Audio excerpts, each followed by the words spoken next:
जय श्री कृष्णा भाइयों और बहनों। आज के इस वीडियो में मैं आपको एक गणेश जी की कहानी सुना रही हूँ, जिसमें यह जानकारी दी जाएगी कि भगवान गणेश को हाथी का मुख कैसे लगाया गया और उनकी उत्पत्ति कैसे हुई। तो चलिए मैं कहानी शुरू करती हूँ। एक बार की बात है, हिमालय पर्वत की कंदराओं में, जहाँ पर चारों तरफ हरियाली फैली हुई थी और कल कल झरने बह रहे थे, लताएं पताएं लटकी हुई थी और जगह जगह खुशबूदार फूलों के बगीचे लगे हुए थे। गुलाब के बगीचे, मोगरे के बगीचे, चंपा के बगीचे, चमेली के बगीचे। ऐसे सुंदर मनोहारी स्थान में रहती थी माता पार्वती। जी हाँ, पार्वती माता का ऐसा सुंदर सुहाना निवास स्थान था। उन कंदराओं में माता पार्वती जी अपनी सखियों के साथ विचरण करती थी और वहाँ पर रहती थी। कभी झरनों में स्नान करती, कभी झूलों में झूले झूलती, कभी फूलों की बगिया में टहलती। इस तरह माता पार्वती का वह स्थान बहुत ही मनोहारी था। एक बार की बात है, माता पार्वती जी को एक बार स्नान करने के लिए जाना था, तो उन्होंने अपने पुत्र गणेश से कहा कि बेटा पुत्र गणेश, मैं अंदर स्नान करने जा रही हूँ, तुम बाहर बैठ जाओ और चाहे कोई भी आ जाए तुम उसे अंदर मत आने देना। आज्ञाकारी पुत्र गणेश गुफा के बाहर बैठ गया और थोड़ी देर में भगवान शंकर अपने वाहन नंदी के साथ विचरते हुए उधर से निकले और अंदर गुफा में प्रवेश करने लगे। लेकिन बालक गणेश वहाँ पर चौकीदारी के लिए बैठे हुए थे। गणेश ने बिल्कुल भी उन्हें अंदर जाने नहीं दिया। तब भगवान शंकर ने कहा कि तुम नादान बालक हो, मुझे तुम क्यों अंदर जाने से रोक रहे हो।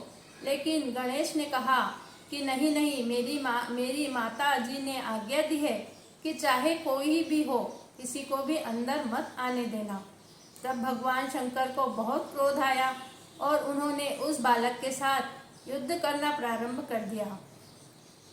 दोनों में युद्ध होने लगा और भगवान शंकर ने गणेश की गर्दन धड़ से अलग कर दी। गणेश की गर्दन धड़ से अलग हो गई और वह जमीन पर गिर पड़े। तभी थोड़ी देर में माता पार्वती अंदर से बाहर आई और देखकर बहुत रुदन करने लगी कि तुमने ये क्या किया, तुमने तो मेरे पुत्र को ही मार दिया। तब भगवान शंकर ने कहा कि यह तुम्हारा पुत्र है क्या, मुझे नहीं पता था। लेकिन माता पार्वती बहुत रुदन करने लगी और बोली कि मुझे तो मेरे पुत्र को जीवित करके देना ही होगा। तब भगवान शंकर ने अपने वाहन नंदीश्वर जी को आदेश दिया कि जाओ जंगल में ढूंढने जाओ और जहाँ पर भी कोई माता अपने बच्चे को पीठ देकर सो रही हो, उसी बच्चे की गर्दन काट कर ले आना। तब नंदीश्वर खोज करने के लिए जंगल में गए और वहाँ पर देखा कि एक हथनी अपने बच्चे की तरफ पीठ कर कर सोई हुई थी।